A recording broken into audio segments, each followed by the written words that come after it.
Welcome to the Ad Nauseam podcast, where classical gourmands everywhere can finally get their fill. Join us for a delectable discussion of Greco-Roman civilization stretching from the Minoans and Mycenaeans through the Renaissance and right down to the present. And now, ladies and gentlemen, here are your hosts, Dr. David Noe and Dr. Jeff Winkle. Welcome, Ad Nauseam listeners, to episode 160 of our Ad Nauseam podcast. As always, my name is Dr. David C. Noe. The C is for, catastrophic. And we're here in the bunker of the Vomitorium South. That is the basement of the RHB bookstore and coffee shop. I'm here with my good friend and tremendous co-host, Dr. Jeffrey T. Winkle. How are you doing this afternoon, Jeff? I'm doing just fine. I'm making wonder what the T in my name stands for. Mm-hmm. So the C, you're saying catastrophic. Catastrophic. Okay. And the T stands for tariffs. Tariffs? Yeah. As in like taxes on goods? Yeah. Okay. Spending time with you always comes at a cost. I gotcha. Okay, I'll take that. All right. So this is how we're going to start. I don't know. That's how we usually start. It is how we usually starts in the parking lot. It does. The most awkward moment of this podcast is when we meet up in the parking lot and we each step out of our vehicles. It is, yeah. And from your speakers is blaring something like REM. Yeah, something. Or Ben Folds. Right. And from my speakers is what? Aerosmith, or maybe some kind of White Snake. 13-minute guitar instrumental. That's correct. Right. And then we look at each other awkwardly, and, Right. and it's all downhill from there. It's often like when I find myself, I want to be courteous and hold the door for someone. Yeah. But they look back and they're about 30 35 paces ahead. feet So you're away. just waiting there with the door. And then finally you give up, right? They just walk through. That's right. Yeah. We have that moment every time in the parking lot. I don't think there's any way. I don't think there's any way to get over that. Maybe we should hire an apprentice. I wonder if someone in our listening audience would like to move to Grand Rapids. Yeah. For a non-paid apprenticeship. Yeah. For the Ad Nauseam podcast. And what would they be? How would they help us to alleviate this? Sure. problem? Well, they need to be responsible for their own housing. Yep. Their own food. Mm-hmm. Their own entertainment. Yes. But about once per week, they could come and help us record the podcast. Yes. And so, what kinds of things would they do? Well, I think Snack table. A snack table would be nice. I think to help us avoid the parking lot problem, they could maybe help construct like a separate entrance. That's right. For each other. Sneak us in at different times, Right. so we don't have to see each other in passing. Like these band members that Yes. that just they resent each other, Right. And they only see each other on stage. That's correct. Right. And then they pretend to be friends. I think that Taylor Swift was rolled into an event inside like a tiny little Airstream or something, so nobody would know she was there, and then she stepped out. Oh, really? Yes. In a dramatic entrance. I think partly a security measure. Could we do something like that with our intern? I think so. To make it a classical reference, there's a story about Cleopatra being rolled up in a carpet to be delivered to Caesar. Yeah, but then she jumped out nude. Oh, so okay. Well, we don't have to follow to the letter. Definitely not. But if we could get this apprentice here, just think of the opportunities and the possibilities. Exactly. And what would they stand to gain from it? Very little. Okay. But in terms of money, nothing. Right. But in fact, it's going to cost them probably. Oh, it's good. Yeah. I mean, speaking of tariffs. Yes. Right. But they could bask in our collective glory. I don't know. There would be basking. How many watts is that? 4.5? Some low wattage. Yeah, there's not going to be a lot of basking. Dave, what are we talking about today? I have no idea. Okay. Should I announce it? It's the Golden Age of the Classics in America by Carl Richard, Part 3. Yes. So we have two separate ongoing series, which is totally fine. The one is Henri Irénée Maru, which is Education in Antiquity. Yep. Right. And the second one is the Golden Age of the Classics in America, Carl Richard, which brings us into the antebellum American scene. Yeah. 1830s, 1840s. Yes. And we're advancing this particular storyline today. Mm-hmm. And we have to start out, I think, with a corrigendum. Oh, did we mess up again? Of course. Okay. Is it Thursday? Is it Tuesday? Whatever day it is. Right. All of the days that end in the suffix day is a day we've messed up. It's true. Yep. Yeah, so I see it on the copy in front of me. This comes from one... Yeah, would it hurt you to look at the script? Right. You put it together after all. This comes from one Will Fitzgerald. Yeah, local guy. Right. Oh, is he? Yep. Okay. Kalamazoo-ish, I think. All right. He says, I really enjoyed the most recent episode, Civil Serpents, about Asclepius in the Sanctuary. Okay, it sounds good so far. Right. I wanted to write to tell you that taking the waters, quote unquote, for one's health is certainly an American custom too, or at least it has been. So I'm freaking. Did we doubt that Americans did this? Well, yeah, in my never-ending quest to be relevant, Yeah. when we were talking about Asclepius and coming to take the waters, I said, "Is this an American custom? Is there something similar? Do we have it?" And neither of us really knew of it. Yes, So it's not so much that we misspoke, But we revealed another gaping chasm of ignorance. Okay, right. So Will says, it has been. Offhand, I can think of Saratoga Springs, Hot Springs, Palm Springs, and French Lick. Okay, so if we can just pause for a moment. Yes. Offhand, he can think of 4 different springs. He can. That's incredible. Saratoga Springs must be in Florida. Yeah, sounds like Hot it. Springs is in California. I thought, isn't there like an Arkansas Hot Springs? Oh, too? yeah, Maybe? yeah. Palm Springs is California. And French Lick, I don't know where that is. Indiana. Oh. Do you know the famous Larry Bird? Larry Bird, the hick from French Lick. I did not know that. Yes, I had no idea there were healing waters there. Was he steeping in those waters, and that explains his basketball prowess? Possibly. Who knew? So offhand, he can think of 4 different places to use healing waters for rejuvenation. Yes, and then he adds, and here in Michigan, John H. Kellogg and others created the Battle Creek Sanitarium, which did a lot of hydrotherapy, right? Huh, interesting. And then also made a lot of cereal. A lot of cereal, yes. Have you done a lot of hydrotherapy? I like to soak in a hot tub every once in a while if there's one available. Right, just like the grape nuts, which is a post-product. Right. Likes to soak in the milk. That's right. We've talked about grape nuts. Yes, we have. Like the gravelly. One of the many gravel-based foods. So then he writes, best regards, Will Fitzgerald. Yes. So thanks, Will, for, backfilling one of the endless abysses of our ignorance. Right. I will never make that mistake again. So I probably will. But in addition to Baden-Baden, Hot Springs, Palm Springs, French Lick, etc. Excellent. All right. There we go. Thank you. All right, Jeff. So as we get started with Carl Richard's fabulous 2009 book, I believe you have the opening quote. I do. These are the opening lines from Chapter 2 of this book, that chapter entitled Democracy.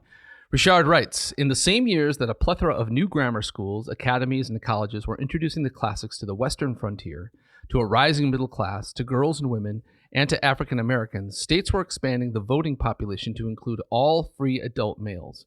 While the spread of manhood suffrage led to a more democratic style of politics, the expansion of classical education ensured that the orations that resounded in the courtrooms and legislative halls of the United States, as well as numerous newspaper essays and private letters, continued to bristle with classical allusions. Very nice. Yes. So the stage is set, right? Chapter 1 was dealing with the expanse of the classics in the antebellum into groups that previously hadn't studied. Yes. African Americans, women, girls, and so forth. Now, democracy's on the rise. Yes. And so in this chapter, we're going to encounter such characters as Andrew Jackson, Calhoun, and Clay. And we're going to see how throughout all of this, democracy is exploding, but the classics are not left behind. Exactly, right. And then also part of this is as kind of the voting franchise expands, right, so does this debate about what's the ideal form of democracy. And so this debate about using the model of Athens or using the model of Rome or some kind of combination, that is also kind of comes back on the scene.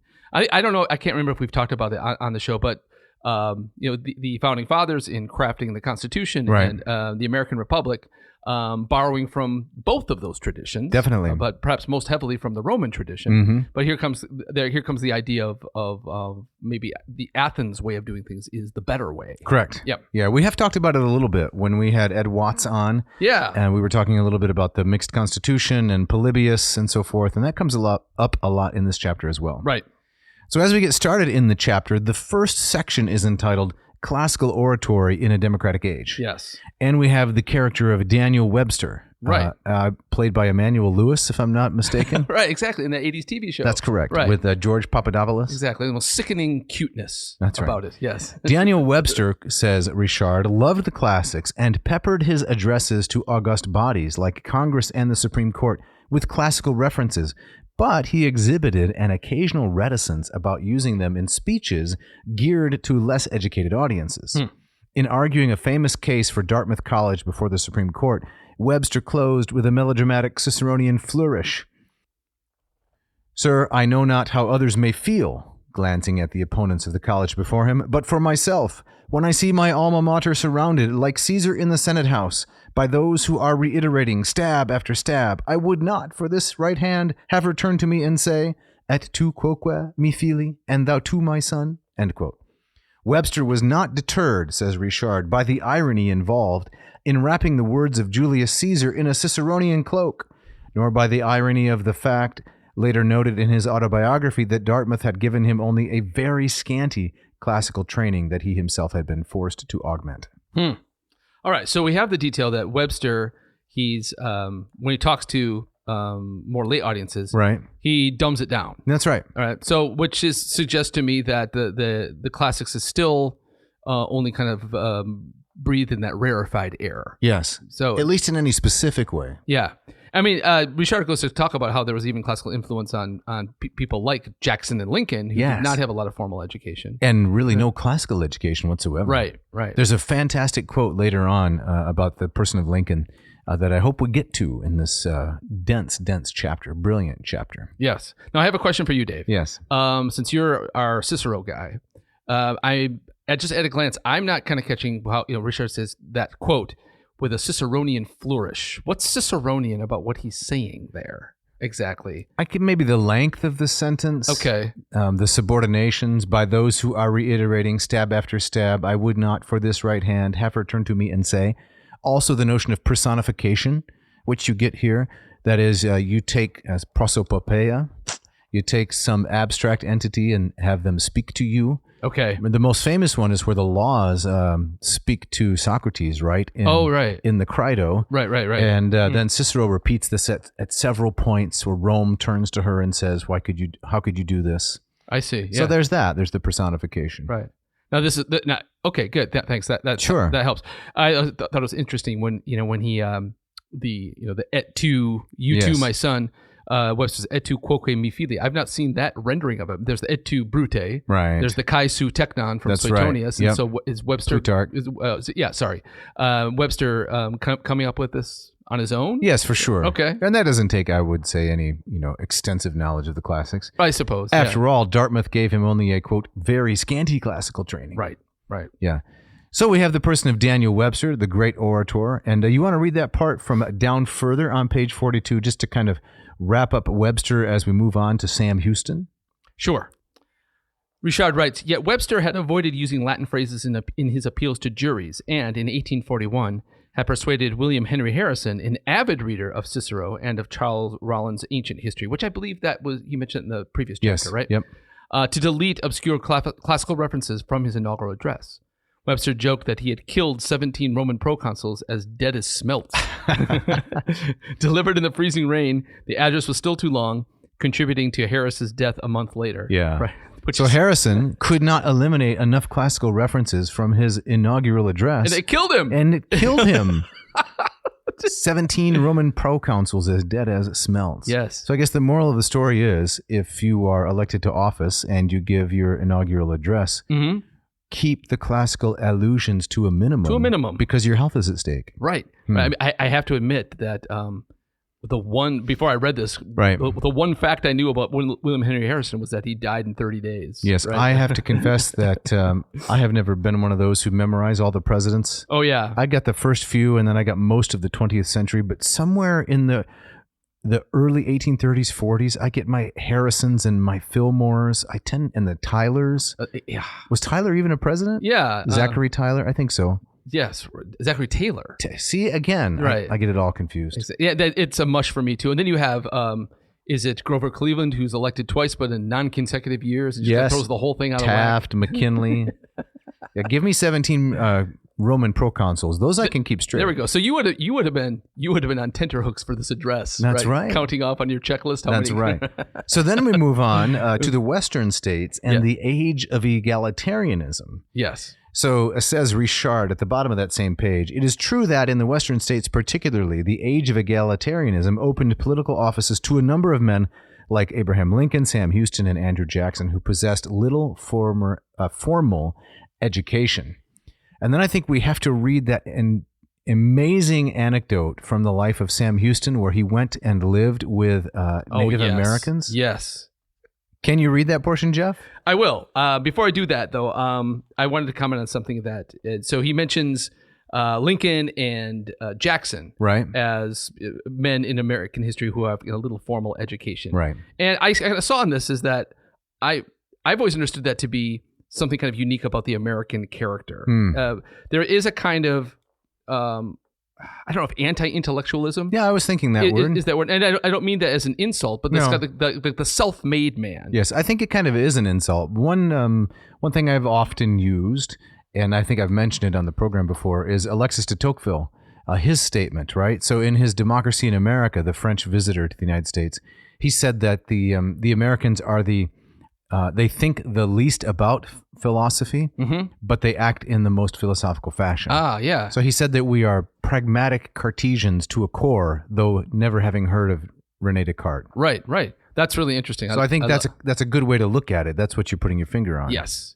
I love that. It also reminds me of like the tension between civilization and nature. Correct. Which I like as a lens for understanding a lot of literature. Yeah, the noble savage. Exactly. And so I think Lincoln is one of these guys that yes, kind of threaded that needle better than, say, like Houston or Jackson. Definitely. So you have Lincoln was the noblest savage. Right. He was say. the wood splitter. That's right. But he was self-taught and he was a great speaker. Yes. And so he had kind of both sides, whereas Houston and Jackson were a little bit more rough around the edges. Absolutely. Right? Especially Jackson. Can you imagine Houston being on some currency? I couldn't go for that. Right. Let me read this passage. Another Westerner who lacked formal training in the classics, Sam Houston, the Tennessee legislator and Texas governor, memorized all 500 pages of Alexander Pope's translation of the Iliad as a 16-year-old in 1809. That is unbelievable. Those are rhyming couplets. Yes. Right? And I like Pope. I like his translation. What's the famous saying about it? I can't remember who said it. It was a contemporary of Pope. Yes. I don't know, Clark or I can't remember who it was. But he said, it's beautiful, but whatever it is, it's not Homer. It's not Homer. Right. But, okay, so Houston. 500 pages. 500 pages. So Houston didn't have a lot of formal education. It clearly he had some candle power. He loved his Homer. Right? Richard goes on. When Houston demanded that his teacher at a local academy in eastern Tennessee teach the ancient languages, and the teacher refused, Houston declared that he would never recite another lesson again and stormed out of the school. That's incredible. Right. And if that had been in, I don't know, Fort Dodge or somewhere in the West, maybe would have drawn a 6-shooter and ended it. Right. Exactly. I mean, that's a tense moment, right? Teach me the ancient languages or else. Can't do it, Sam. I'm out of here. The guy refused. Right. Yeah. Maybe couldn't do it. I don't know. When Houston's brothers found him living with the Cherokees, he told them that he liked the wild liberty of red men better than the tyranny of his own brothers. And if he could not study Latin in the academy, he could at least read a translation from the Greek in the woods and read it in peace. That's phenomenal. All right. So there's that noble savage right there. He's reading Greek out there in the forest. Well, and there's more than a little comparison with the world described by Homer and the honor culture that I understand prevailed among many Native Americans. There's more than a little similarity there. Interesting. The epithets. Yes. Right. That dominate Homeric literature, and some of the epithets used among Native Americans. Right. The Sioux and so forth. And so I'm sure Houston was keen to that. The next part is incredible. It really Can is, you read that? Right. But first of all, I feel like, we're missing a lot of the story, but apparently it sounds like he stormed out of the school and said, "Fine, I'm gonna go live with the Cherokee." Right. And he just throws down his backpack. Because they wouldn't teach the teacher wouldn't teach him Greek and Latin. Says, I'm going to read it on my own, but I'm going to read it with the tribal nations. That's incredible. So all right, so we continue on. The translation to which he referred to was Pope's Iliad, which he recited to Cherokee girls from memory on long walks in order to impress them. Isn't that amazing? So many different worlds coming together. Yeah. Right? Sam Houston, raised in Tennessee, and then citing the English poet Alexander Pope, who's translating from Homer to Cherokee girls to impress them. Yes. Nothing changes. No, nothing changes. It's incredible. That's fantastic. Can we go back to the previous page? I thought this comparison that Richard teases out of between Lincoln's Gettysburg Address and did we skip over that? And Pericles' funeral oration? Yeah. I thought was really interesting. This book is just so rich. There's is. so much in it. It's very dense. So this is on the bottom of 43. Why don't you read that? Okay. More important, as Gary Wills has demonstrated, the similarities between Lincoln's Gettysburg Address, 1863, and Pericles' funeral oration, 429 BC, are so striking as to suggest at least some indirect influence on the part of the latter, especially since Pericles' famous speech, as recounted by Thucydides, was widely copied, praised, and cited in antebellum America. Just as the purpose of Pericles' oration had been to honor the Athenian dead of the Peloponnesian War, so Lincoln's intent was to memorialize the Union War dead. Yet both statesmen emphasized that the dead had won such honor through their own heroic sacrifice that mere words could hardly gain them any additional glory. Both stressed that the only way for the survivors to venerate the dead was to finish their crucial work of saving the democratic experiment from its enemies. Both appealed to revered ancestors. In Pericles' case, the heroes of the Persian Wars; in Lincoln's, the patriots of the Revolutionary War, thereby yoking the past to the present. Both employed such dichotomies as word versus deed, mortality versus immortality, past versus present, and democracy versus tyranny. Both speeches were extraordinarily concise, devoted to general principles rather than to particulars. Now, this part, Jeff, I think is especially interesting. Yes, I found this fascinating. Yes. Lincoln followed Edward Everett's 2-hour oration. Maybe there were 17 proconsuls in there. A speech filled with references to Pericles in Athens, with a 2-minute speech, the Gettysburg Address, stripped of all such allusions, yet following Pericles' line of argument closely. In short, while Everett referred to Pericles, Lincoln embodied him. Nor was Roman influence completely absent from Lincoln's speech. He borrowed the phrase, quote, "a new birth of freedom," from the historian Livy, who had coined it in reference to the Roman law that ended enslavement for debt. From History of Rome, Book 8. Yes. I didn't know that. I didn't know that either. And I have read that speech many times, and I have read more than a few monographs about the speech. Somehow I missed it. Yeah. Isn't that incredible? That's incredible, right? I mean, when I started reading that paragraph, I thought, so this argument is not coming from Richard, it's Gary Wills. Right. I thought might be a little bit of a stretch because it doesn't seem to be any evidence that Lincoln is deliberately tagging Pericles or Thucydides in the speech. Right. I mean, I think the comparison of themes is really quite interesting. But I mean, isn't it the story that Lincoln wrote it on the back of an envelope on the train? On the train, yeah. Right. But I mean, I think that's to be tempered a little bit with the fact that he had been thinking about it for several days. Right. And I don't think that this is an uncommon experience for accomplished orators, that the very last thing they do is write down their notes. Yeah. That they spend a lot of time thinking. Yes. Because I've heard other stories like that. Right. Have you read Gary Wills? I actually knew him a little bit. Oh, really? He was a Northwestern guy. Interesting. And I mean, he would do guest lectures and such, and he was very interesting. And I talked with him on a couple of on occasions and such. But I've read he wrote a thing on Augustine. Okay. That I thought was really quite interesting. Yeah. But I'm not all that familiar with his larger work. No, I'm not either. I haven't read any Wills. I've read James McPherson, fantastic author. Lincoln and the Second American Revolution. Mm-hmm. I like McPherson a lot, and some Alan Guelzo is another good author of the Civil War. Yeah. Another detail here that I was not familiar with is that the Gettysburg Address followed this 2-hour oration. So I wonder. People were deadened with boredom by that point. I have to think that Lincoln kind of almost smiled, like pulling the rug out from underneath this. He says, "Everybody's going to remember my speech. Exactly. And nobody remembers your 2-hour oration." Right? And it's epideictic oratory, right? It is. It's the laudation. It's very famous. Yeah. So we've already covered Sam Houston, but the third guy here in our backwoods triumvirate is Andrew Jackson. Yes. Who is probably, other than Teddy Roosevelt, my least favorite president. He does not survive very well. I mean, he's reviled for his uncouthness these days. That's right. Well, and his very strained, some would say genocidal relation with Native Americans. Right. But his populism and his bullying, that's the part that I don't like. Right, exactly. So I know there's a lot of people that would like to see him off the $20 bill. Or I would just like to see him get a haircut before we put him. Have you seen that? It's kind of like a 19th century mullet. Yeah, right? It is. But it's crazy and stands up a lot with a little bit of I don't know, what's the word I'm looking for? Aqua gel. What's that? Really? Aquanet. Yes. So could you read, now that we've, run him into the ground, could you read a little bit about Andrew Jackson at the bottom of 44? Yes. Even Andrew Jackson, who was once praised for his lack of classical learning, he was? Yeah. Okay. Right. Could still show his respect for the classics in symbolic ways.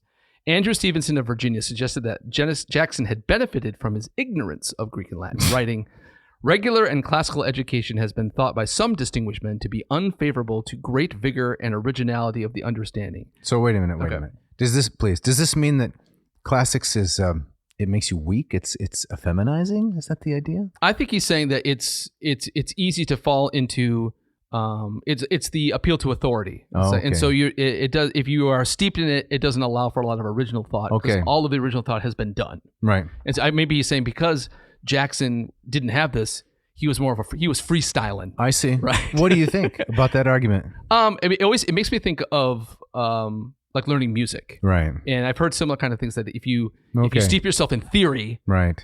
it can actually be handcuffs unless as opposed to teaching yourself. It's the self-taught. They're going to come up with the new stuff. I see. The experimental, and that's going to lead to new. So things. do you think that's true? For Jackson? No, in general, in music and in literature. Yeah, I think there's a place for the freestyler. Okay. But I mean, there has to. It's nature and civilization. You have to ultimately have a balance. Right. For every Jackson, you have to have who's our most learned president? Oh, that's a tough one. Who's the guy that could write left hand and right hand? Oh, Garfield. Garfield. Who also lasted less than a year. Yeah, maybe Garfield. Okay. So for every Herbert Jackson, Hoover knew a lot about minerals. he did, didn't he? Yeah. He was a geologist of some accomplishment. Right. That's fantastic. So for every Jackson, you need a Garfield. Okay. Right. So you were going to read some Jackson here, some more Jackson. Right. So I interrupted you. Yes, no problem. Let's see here.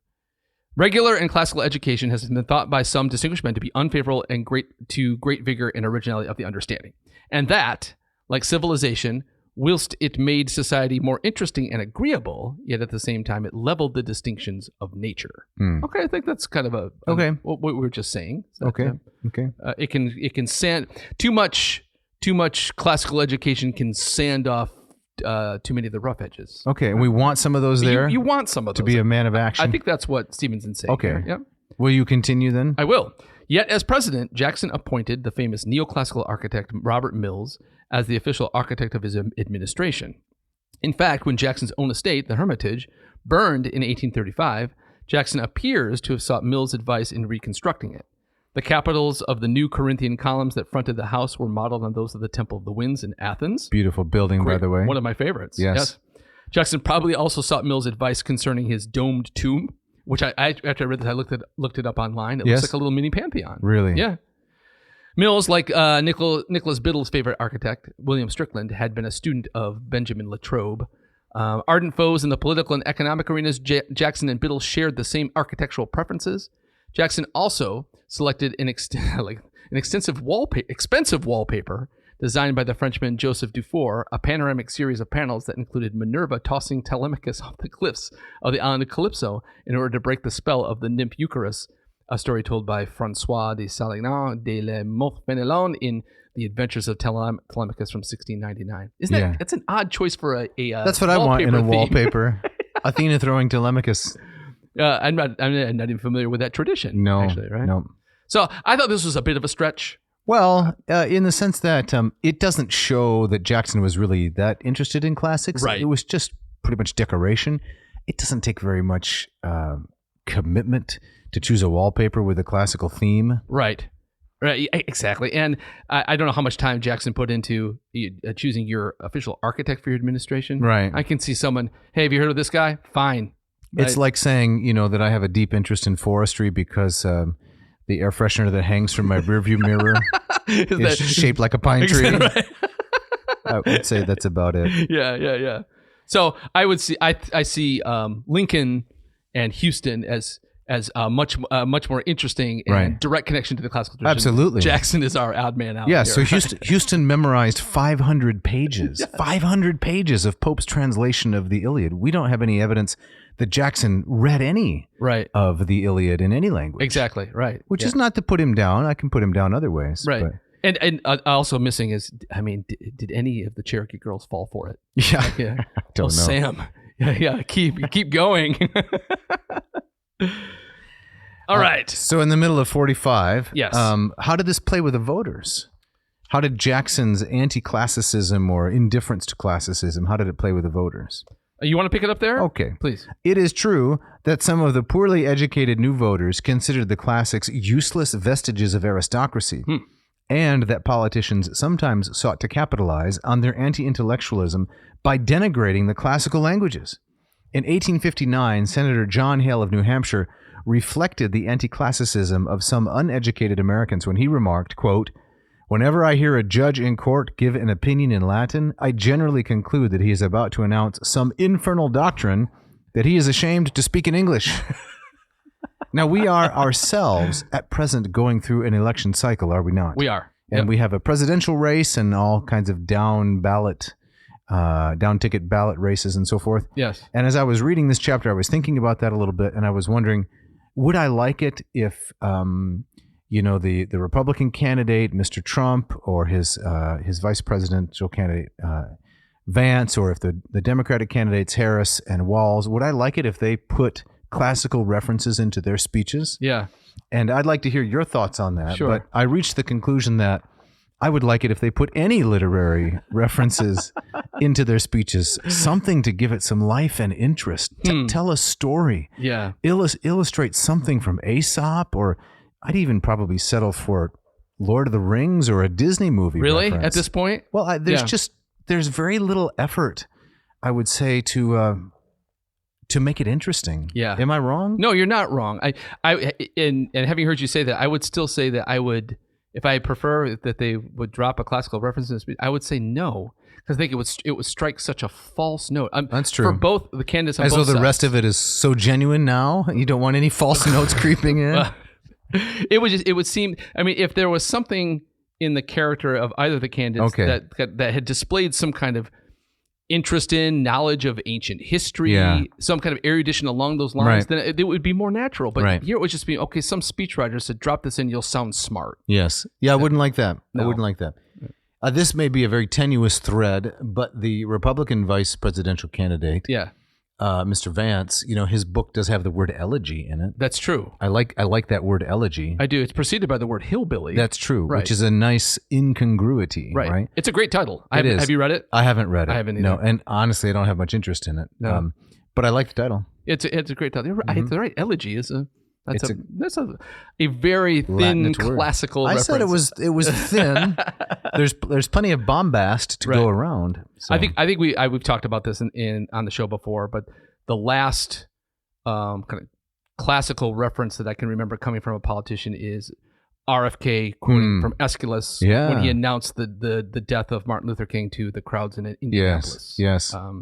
And it was whose son was a presidential candidate, as it turns out. Exactly right. But I think if RFK Jr. was quoting Aeschylus, would seem phony. It would seem phony. Okay. But, yeah. And that's something we certainly won't tolerate in our politics, right? No phonies, right?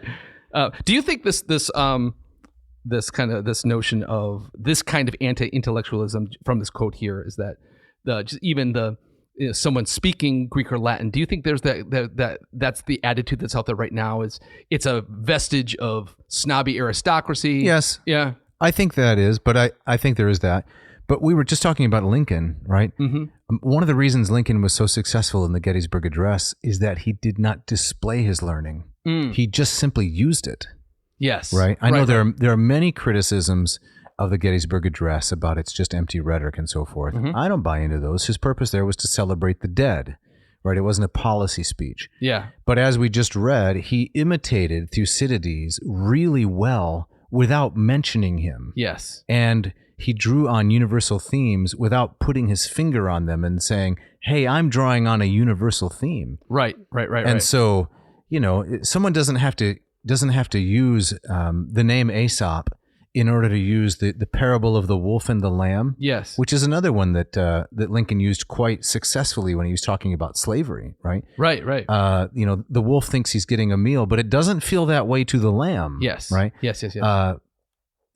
Lincoln used that fable. So contemporary politicians and speakers could do the same thing. The only way that it becomes phony is when it's a display of their learning. Yes. No, that's very well said. Lincoln he's reminded me of Odysseus in some ways, is that he used kind of that view of him as a bumpkin to his advantage. Right. Like his debates with Douglas. Right. I mean, he could kind of wear that, Kentucky backwoods. I'm just a simple rail splitter. Exactly. And then just bring the hammer down. Right. Yeah. And this, we didn't dwell on it, but or even mention it till now, but the chapter also mentions Lincoln's devotion to the axioms of Euclid. Yeah, he was really interested in Euclid. Euclidean geometry. Yeah, on his own. Right. Yeah.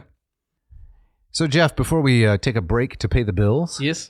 Can you read a little bit here of this man, John G. Palfrey, and what happened to him in 1841? Oh, I love this. Right. This is near the bottom of page 45. But most politicians acted differently when speaking to one another, and increasingly when addressing any audience they thought might even be mildly learned or respectful of learning.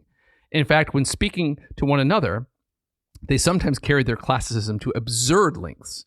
In 1841, John G. Palfrey complained that Virginia legislators were likely to flaunt their classical erudition, even on a question of renewing the upholstery of the representatives' chamber or paying the sergeant at arms. Well, Jackson did it for wallpaper. I guess so. Why not the upholstery? You're waxing classical when That's saying right. this chair is getting a little threadbare. That's right.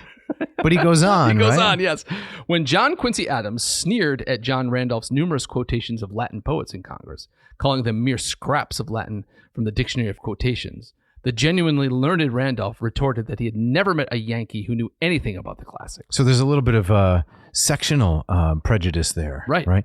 We in Virginia and in the South, we know the classics. You Yanks, you don't know anything. Right. Which is a dangerous thing to say to John Quincy Adams. Definitely, right. And I think it cuts against, I would say, certainly a contemporary stereotype about the North versus the South. Yes. So with the Yankees would be the ones with the Harvard education, and Well, these yokels in the South. Right. But here it's flipped. So apparently you've never been to 1840s Virginia. I haven't. Okay. Right. Someday. Right. It goes on. Both men understood the importance of maintaining their respective reputations for classical knowledge, yet they at least avoided the extreme sensitivity of Judge John Rowan, who killed Dr. James Chambers in a duel over which man possessed the more thorough knowledge of Greek and Latin. You could only see that happening today over sports. Yes. Right? Yeah, right. Or if the fast food order is done incorrectly, right? Yeah. That they would come to blows in an actual duel. Yes. And then let me finish the paragraph here. So Rowan went on to serve in the House of Representatives and the U.S. Senate, where he was presumably safe from any imputations against his classical prowess. Leave that guy alone. Yeah. Richard can turn a phrase, can he? It There's is. a little bit of a joke there. It is. A nice one. But it's crazy where from an era where dueling was a thing. Right. The most famous one, of course, is Burr and Hamilton. That's correct. But it was extrajudicial. It's Right. like, okay, you guys settled it this way, and you kill your opponent, and you go on to have this career in Congress. Yes. Should we bring that back? Dueling? It seems a little wild. It just seems. Speaking of Neither of us would be alive at this point for all the people that we have offended. And right, exactly. No. Personally, I'm glad dueling is no longer a thing. Okay. Ostracism.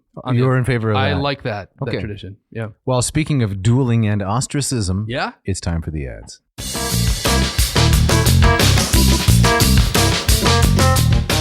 This episode of Ad Nauseam is brought to you by the good folks at Ratio Coffee. Ratio Coffee, born in Portland, Oregon, the brainchild of the entrepreneur, one Mark Helweg, has been selling the 8, the 6, and soon the 4 to coffee connoisseurs all across the fruited plain. Jeff, I understand you're back in the saddle with your Ratio 8. How are things going? It's going great, man. I love I love getting the whole thing prepped, getting my grounds ready, and have it all set to go. And so when I stumble down the stairs, That's right.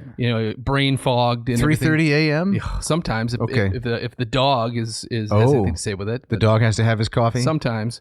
And so I stumble into the kitchen, Right. and it's just a wonderful thing just to press that button. And immediately you can hear the bloom stage and the bubbling, and Yep. and then the scalding hot water is pouring over my grounds. Right. And in no time at all, I have the perfect cup of coffee. And there's the off-gassing. There's off-gassing, yes. Okay. Very important, yes. So you had a little bit of a hiccup with the 8, and I did. You went through customer service I did. and got things straightened out. Yep, fantastic. So we are back in business, All right. and I could not be happier. You've Right. got the stainless steel version, Mhm. but they come in a variety of colors and styles. They do. You have is it the oyster shell? It's oyster shell color to try to match our cabinets Nice. with some walnut accents. It's a beautiful machine. Your sons thought you were taking a replica of the Millennium Falcon out of the box Exactly. when it first arrived. I thought it looked so cool. And It's these incredible. are sleek, beautiful machines. And that's correct. Yep. So listeners, if you want one of these wonderful machines, the 6 or the 8, and coming very soon, the Ratio 4. In October. In October, we're very excited about it. This is going to be perhaps more affordable, Right. A smaller version of the bigger brothers. Yep. And we're really excited to announce that along Yes. the way. Yep. It's the first affordable and beautiful half-batch pour-over coffee machine. The 4 is our smallest brewer yet, says Ratio. Agile and sleek, puts out between 5 and 20 ounces of coffee per batch, enough for 1 to 2 reasonably sized cups or 1 big travel mug. So Wednesday mornings, when I drive off to the seminary to teach my Latin, Yeah. I fill up my travel mug out of the 8. Yep. Always have a little bit left over, which I usually drink later because it's still warm. Indeed. In the hulking flag on. Yeah. But soon I'll be using the 4. I'm an early adopter, and it'll be perfect for my travel mug. It will. All right. So if for people with home offices or Right. or kind of away from home offices, the perfect thing to sit on your desk. Mm-hmm. So, hey, listener, if you want one of these machines, the 6 or the 8 now, or if you want to hang in there for the 4 coming down the pike, you should check out what they've got to offer at ratiocoffee.com. Find the item that you want, put it in the grocery basket, and if you type in this coupon code for September, ANCOH5. Dave, the H standing for? Huzzah! Huzzah! Which is what they would have said in the 19th century. Indeed. If they had seen the ratio 8, 6, or 4. Huzzah! We've got coffee. Lots of huzzah. So ANCOH5, and that will get you 15% off your entire order. Check it out. This episode of Ad Nauseam is also brought to you by Hackett Publishing. So Hackett Publishing, I think I've shared this anecdote before, but I love it so much, is a couple things. Is I noticed that when my students come into my new mythology class every semester, Yes. and I there's a couple of textbooks I ask them to buy. Okay. And one of them is Stanley Lombardo's translation of the Odyssey, which is published by Hackett. And another one is, I will not mention the publisher or the author, but it's a wonderful textbook, but it's also very, very expensive. And so I often will have students come up and say, hey, I've bought the Odyssey. I have it right here in front of me. It says, is it okay if I wait on the other one because I'm still waiting, to sell a kidney? My next paycheck or checks to buy it. Right. And so there's that aspect of it. Is my students I teach at a community college, they're often cash strapped. Right. And so they love that the Lombardo translation is very affordable, under $10, Yes. brand new. And then one of my favorite anecdotes is I had a student, I think it was last academic year, came up to me and said, I've had the Odyssey assigned in 2 classes before this one, and 2 different translations. And those 2 previous times, I hated it. And now that I'm reading Lombardo's translation, he says, I finally get it. And That's I love incredible. it. Now they love it. They love it. Huh. Yeah. And that was so great to hear. It's really interesting. So I was reading a book this past week, not published by Hackett, but here's the connection. It's a book by a very famous Thomist philosopher, Edward Fazer. I really enjoyed it. 5 Proofs of the Existence of God. It was mind-blowing. In fact, to digress for just a moment, we should do another Libris Helluari. Debauching on books. Yes. Talk about some of the things we've been reading. That's been a lot of fun. Yeah, that's been too long. Yeah. I'm going through Fazer's book, and all of a sudden he references Duns Scotus, right? And he says, if you're interested in this topic, go check out Duns Scotus. I drop down to the footnote, and guess what I see? Something from Hackett. That's right. Who's publishing Duns Scotus? Hackett Publishing. And fantastic. There's that moment of recognition. I know those guys. Those guys, have us in their back pocket. They're funding our podcast and keeping the flame lit for all those readers out there. Indeed. So if you want to read some Duns Scotus, you want to read Lombardo's translation of the Iliad, the Odyssey, or even Ovid's Metamorphoses, maybe you want to read the Ambrose translation of the Metamorphoses, or maybe you want to interact with Diane Arnson-Sfarlin, who's going to share with us her new translation of Aristophanes. Very exciting. You want to go to hackettpublishing.com, HACKETT, and then what should they do, Jeff? They should find the books they want, drop them in the grocery basket, and if you type in this coupon code, AN2024, it's AN ad nauseum in the current year, that will get you 20% off your entire order and also free shipping. That's phenomenal. Check it out.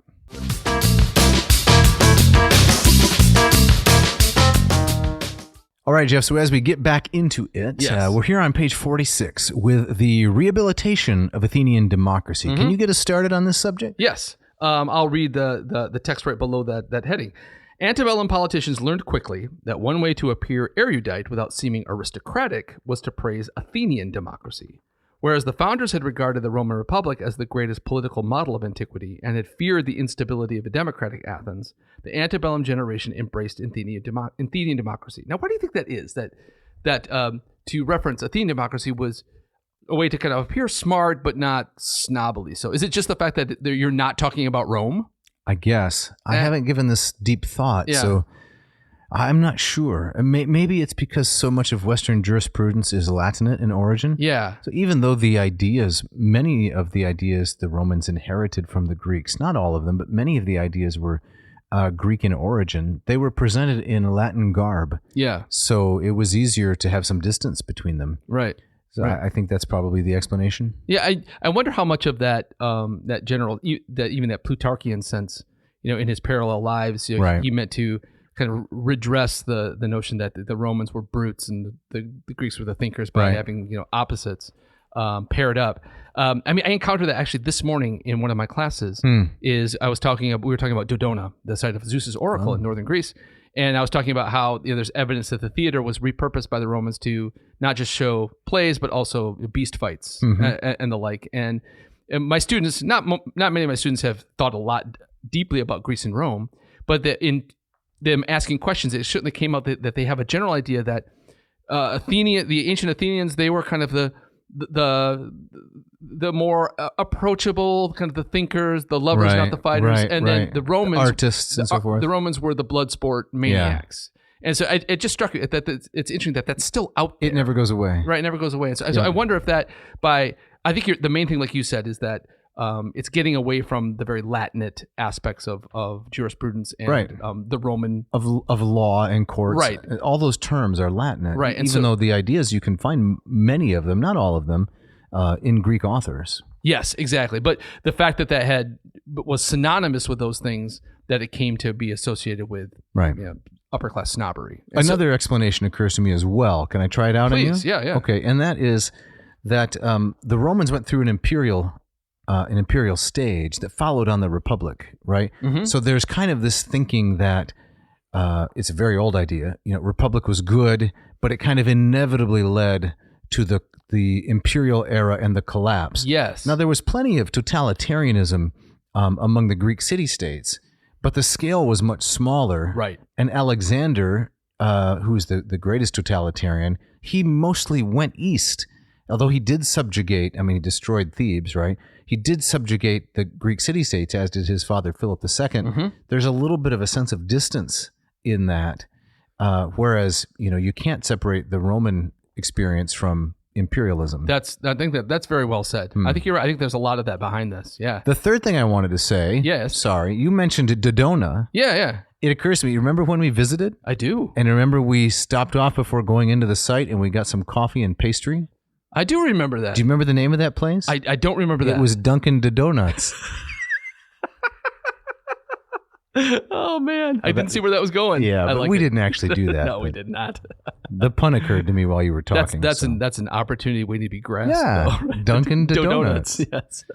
So what happens next as we are rehabilitating Athenian democracy among the Americans? Yeah, let me pick it up where I left off. It says, this phenomenon, that is talking about Athenian democracy as opposed to Rome, was not confined to the United States. In response to the standard histories that had criticized Athens, the British historian Thomas Macaulay retorted that freedom produced excellence there. He claimed that we suspect that the average Athenian citizen was, in political intelligence, above the average English member of parliament.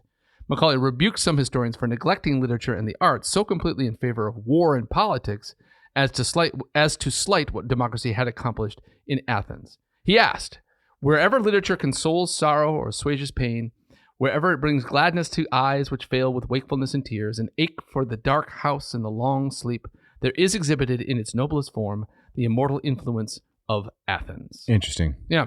So I think we see some of that. So that the Athenian focus on literature and arts versus the Roman quote unquote focus on politics and war. They're so practical. Yes. Yeah. Yep. And that came out in America. So if we go down onto page 47, we read this about Thomas Jefferson, the Sphinx of the American Sphinx. Yes. Quote, says Richard, many Americans following the path of Thomas Jefferson began to consider the speeches of the Athenian Demosthenes against the Macedonian king Philip II superior as rhetorical models to those of Cicero because their directness and concision better suited a democratic age. As J.C. Gray wrote concerning Demosthenes' rhetoric, quote, we perceive in it nothing vague or extravagant, nothing florid or redundant, end quote. Though faulting Demosthenes for his lack of imagination and humor, John Quincy Adams declared, quote, his eloquence is characteristic of democracy, as that of Cicero is of aristocracy. It is the Doric to the Corinthian pillar. Huh. Can you explain that image to our listeners in case they're not familiar with the Doric and Corinthian? Right. So the Doric order is arguably the first of the three main orders, and it's also the simplest. Right. It has a fluted column with a simple capital on top, and it goes right into the stylobate. That's right? correct. Into the terminates without any kind of a base. Right. And then as you progress from the Doric to the Ionic and finally to the Corinthian, right, it gets very flowery. That's correct. So the capitals of a Corinthian column have the acanthus leaves, very elaborate, very the volutes of the scroll. Yes, which the Doric doesn't have any of that. And so it's so here when comparing the Doric to the Corinthian, it's the simple to the florid. Yeah, the ornate. So which of the three orders do you prefer, Doric, Ionic, or Corinthian? I'm going to guess you're going to go with Ionic. I am. Yeah. Moderate. You're going to go with Doric. Absolutely. Yes, I like Doric. I like that simplicity and the robustness of it. Yes, I think that if you take the Parthenon as the highest example of Doric order, yes, it's hard to argue with that. You have the Doric order of from the Archaic age. It looks kind of squat. You find it kind of squat, and fat, squished, and heavy. Yeah, they're not quite there yet. But yes, the perfection of the Parthenon, it's hard to top that. Well, then there's the fourth one. As long as we're digressing on columns, the Etruscan. Yes. So here's my little mnemonic device: dice, right? DICE.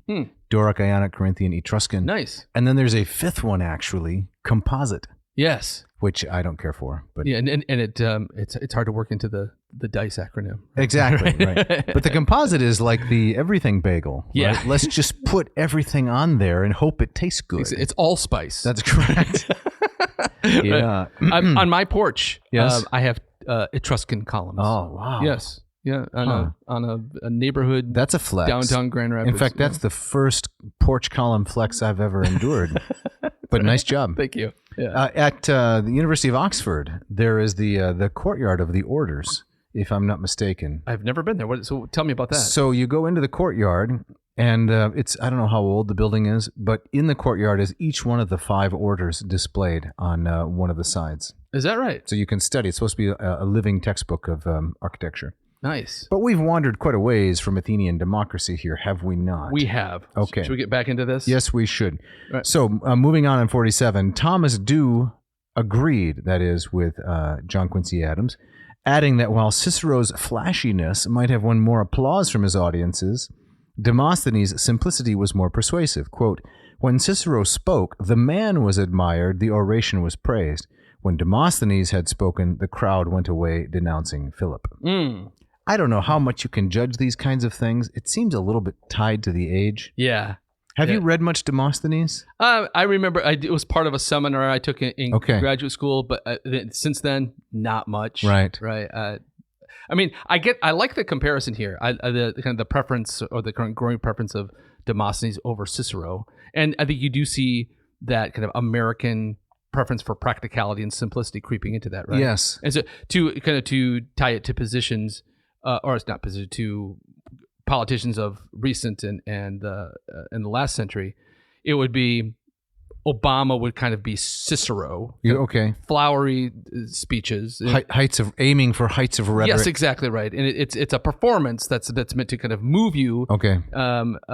As well as perhaps give information. It's Obama. Cicero. So who is Demosthenes? Calvin Coolidge. Yeah, I was thinking of Coolidge also. Right, that was a man of few words. That's right? correct. Right. Have you heard the famous anecdote about yes. the woman who was sat next to?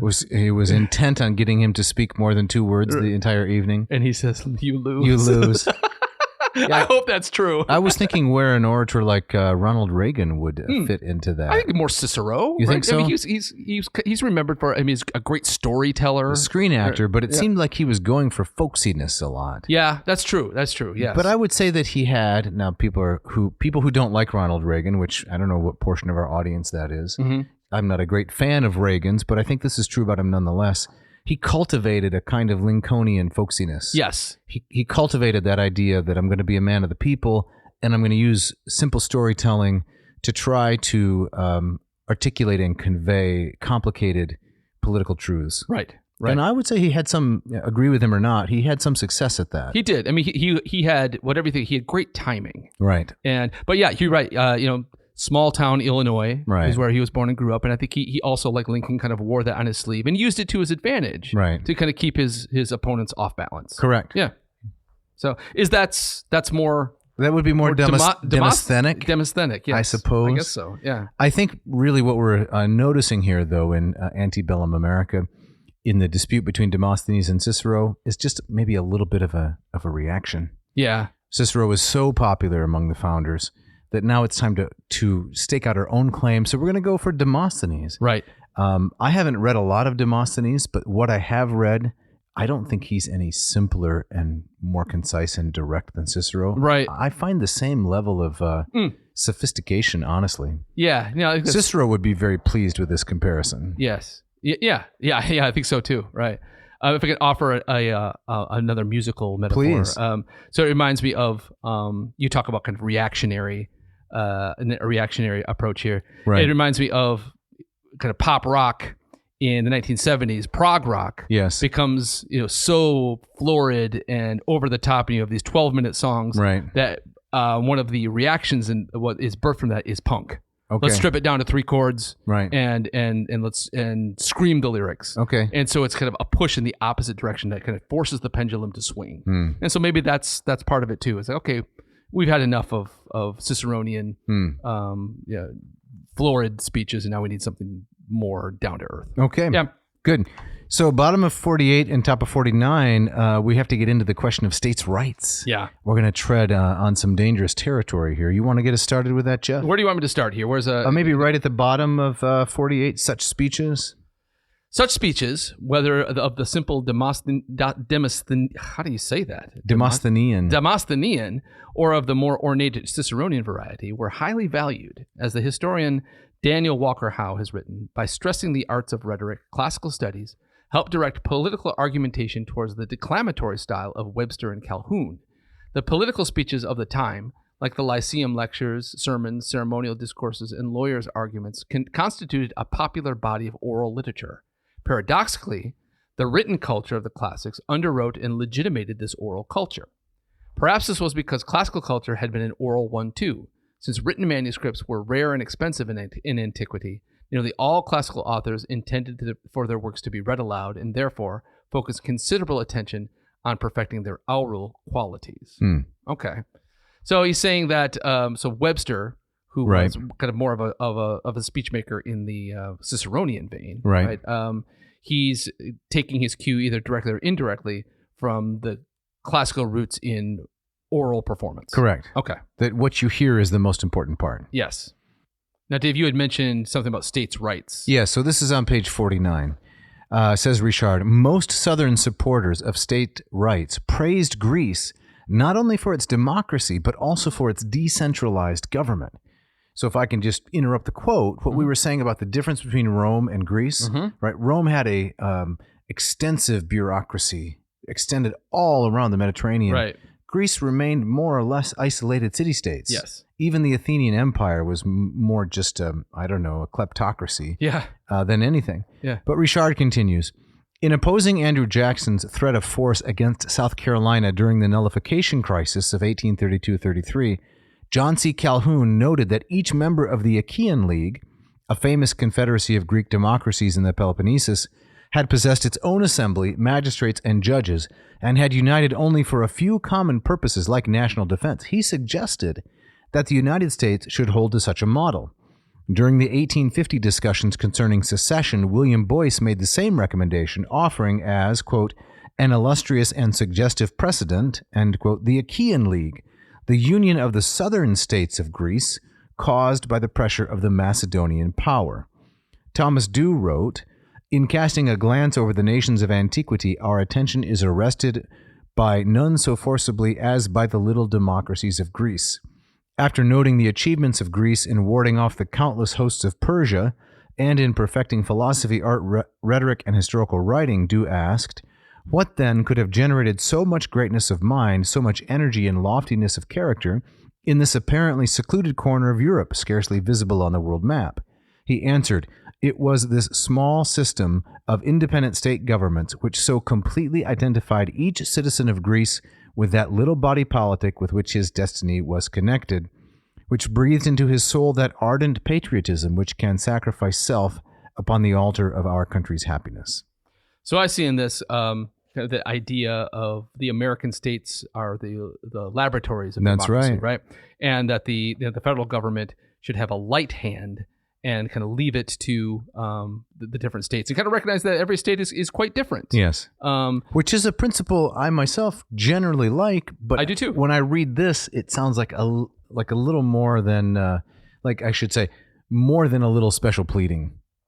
What do you mean? Well, what do you mean by that? The state right in issue was slavery. I see. States have the right to defend and even extend slavery into territories that were not yet organized as states. Yes. So I think what Richard is saying is that some of these Southern politicians were reaching for classical precedent for the thing that they already supported. Yes. And they found it in the Achaean League and in the Greek city-states as opposed to Rome. Sure. Now, it's not that those ideas weren't present, but I think it's maybe a little bit of special pleading that it fits so nicely. Their reading fits so nicely their predilections. Yes. Okay. Fair enough. Yeah. Still, I mean, having said that, the general principle is still one I find fairly attractive. Yes, right? I do too. Leave most things to states, and then the federal government, or even smaller localities. Yeah. Yes. Right. Exactly. Yeah.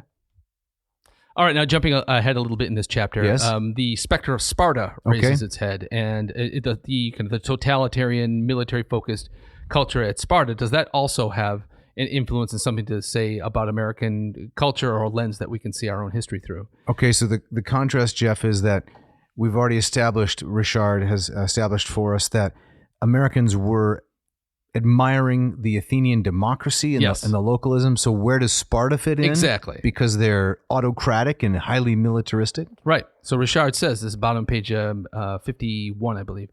This is not to deny that Americans continue to admire certain Spartan traits, such as courage, frugality, self-discipline, and patriotism.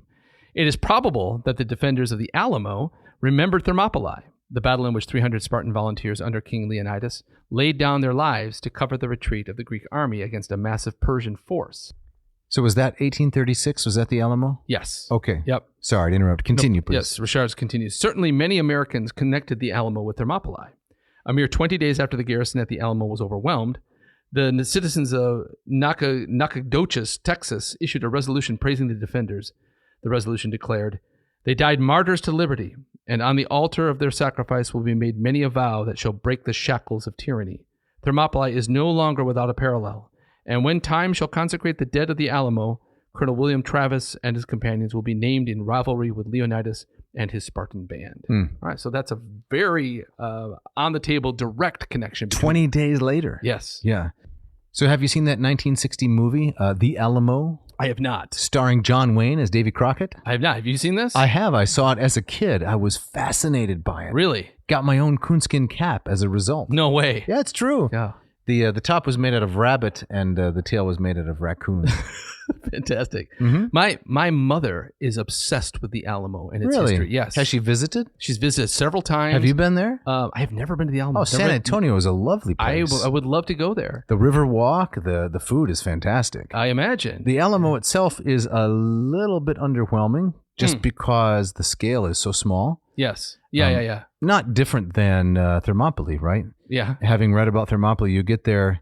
It's still I find it a very moving sight. I do too. But there are no buildings. There's nothing to see. Right, and even the waters have receded, so Correct. You don't get the sense of that choke point anymore. Right. So when you get to the Alamo, it's in San Antonio, and it's fascinating to see. But in my mind's eye, it's a much bigger place. Yeah. No, it's just tiny. Right. Oh, well, someday I got to get there. Yeah. My mom has every book and incredible. Yes. Yeah. The ad nauseum road trip will finally get to, and hayride will finally get to the Alamo. I can't wait for the ad nauseum hayride. All right, settle down, Jeff. Settle down.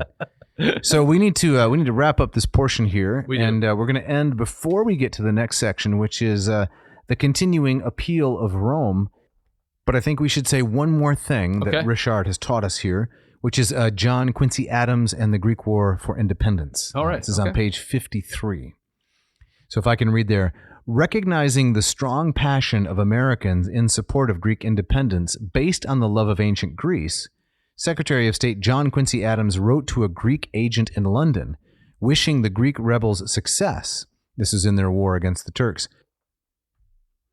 And published the correspondence, even as he quietly opposed Webster's bill and attempted to negotiate a commercial treaty with the Ottomans. So that was based on the Monroe Doctrine, right? The idea that the United States was going to protect the Western Hemisphere, the part across the ocean, right, and not get involved in European politics at all. Exactly. Yeah. So Richard continues, hoping to secure the presidency that year, 1824, Adams walked a tightrope between respect for the American public's passion for the Greeks and his commitment to the principles of the Monroe Doctrine, a doctrine he had played a key role in formulating. So this general kind of love and respect for ancient Athenian democracy and ancient Greek culture led to a flowering of support for the War of Independence. Yeah, like a groundswell. So Americans were pressuring their leaders, hey, let's go help the Greeks get free of the Turkish, the Turkish control, because we love all things Greek. Right. But at the same time, there was the need, I guess, Adams and others had, to enforce the Monroe Doctrine. Don't get involved in European conflict. Yeah, exactly. Right. So again, nothing really has changed, it seems like, when it comes to American politics. Right. And there again, we have a tension between kind of the romance and the practicality. Right. Yep. So would you have supported JQA for president in 1824 on this basis, or would you have said, come on, John, you're trimming, right? You're doing one thing publicly, but you're doing another thing privately. Yeah. Very Ciceronian, by the way. Right? Yeah, yeah. It makes me suspicious of him. He's trying to keep too many things juggled in the air. He's trying to have his baklava and eat it too. Exactly. Yeah. Right. Hey, speaking of baklava, right? We're up against it. We are. We got to get out of here. What does that have to do with baklava? Nothing. I'm just trying to non sequitur. But before we go, Dave. Yes. I'm sure there are many people in our audience who would love to learn some Latin and some Greek, and to maybe even read it out in the woods amongst the Cherokees. Okay. Right. How would they go about doing that? Well, I can't help them with the latter part, but the former part, you can go to one of my websites, mossmethod.com, check out one of my many free tutorials on the Greek language. All of 1 Corinthians I have analyzed for you, all of 1 Corinthians chapters 1, and 2. I also have Marcus Aurelius, I have Homer, I've got Plato, I've got Sophocles, a number of different authors, a lot of Xenophon, some Lysias, if you want to see the study of Greek in action. But if you want to go deeper and you want to learn the language with me, you can sign up for the Moss Method course. So this is a course that is self-paced, expert, and accessible, and it features one of your favorite events, which is... the Moffus Hours. That's correct, the Friday Moffus Hours. We get together, currently we're reading some Xenophon, Friday mornings at 10:30 Eastern. We have scholars from all over the country, some from around the world. We get together, we read some Greek. As I've said many times, there may be better courses in terms of the quality of instruction. It would be immodest for me to say otherwise, but I'm very confident there's not a better value. So the combination of expertise and the price point is really hard or maybe even impossible to beat. Excellent. So they should go to mossmethod.com, check out some of the free stuff, and if so moved, sign up for this course. Exactly. Yeah. And how about Latin? Right. So at latinperdiem.com, you can also check out my free work, or at the YouTube channel. I think right now I have 2,103 free lessons of 4 to 6 minutes in length from almost any Latin author that you can imagine. Most of the ones we've talked about today in the episode. If you like the way I teach Latin and you think, I would like to have that skill set, you can gain it by taking a Latin course with me. You can take my Lingua Latina Per Se Illustrata course, Latin Teaches Itself. This is the Hans Orberg Orange Familia Romana book. And again, I think it's a great value. We've got Units 1 and Unit 2 available, still in production a little bit on 2, and then we'll have 3 and 4. And it's a very good price. It's you get to watch me teaching other students, and you don't have all the pressure of being called on, but you get a very similar experience to learn at your own pace. Sounds great. So then what's the website for that one? latinperdiem.com, Latin every day, /LLPSI. Excellent. And Jeff, what if people want to get in touch with you or me, or if they want to thank people? If they want to do any of those things, they can write to me, jeff@adnauseam.com. Don't forget the V. And Dave, how about getting in touch with you? They should write to dave@adnauseam.com. Don't forget the V in Dave, as well as in nauseam. Yes. We need to thank some folks, don't we? Yep. Mishka, as always, who is our wonderful engineer. I think as of this recording right now, she's actually traveling to Greece. I think she's traveling in Greece. That's fantastic. Yep. And then, of course, Ken Tamplin, Scott Van Zen, what can you say about these guys, these great musicians who have so generously allowed us to use their music? That's what you hear screaming at you throughout the episode. That's right. The opening music, the closing music, the bumper music, their composition and performance. So we're very grateful for their generosity. Jeff, Yep. If they want to get a T-shirt or something like that, if they want to issue a corrigendum, yet another, what should they do? They should go to the adnauseum.com, check out our Lurch with Merch section, Mhm. pick yourself up a nice T-shirt.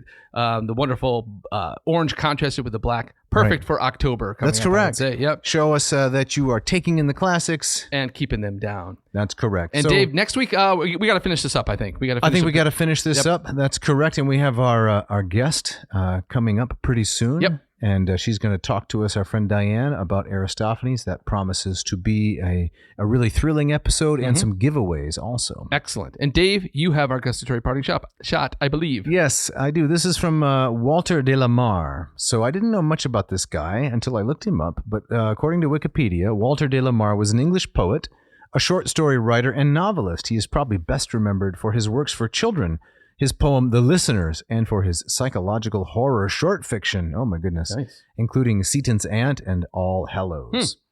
He was born in 1873, died in 1956, and this is what he wrote.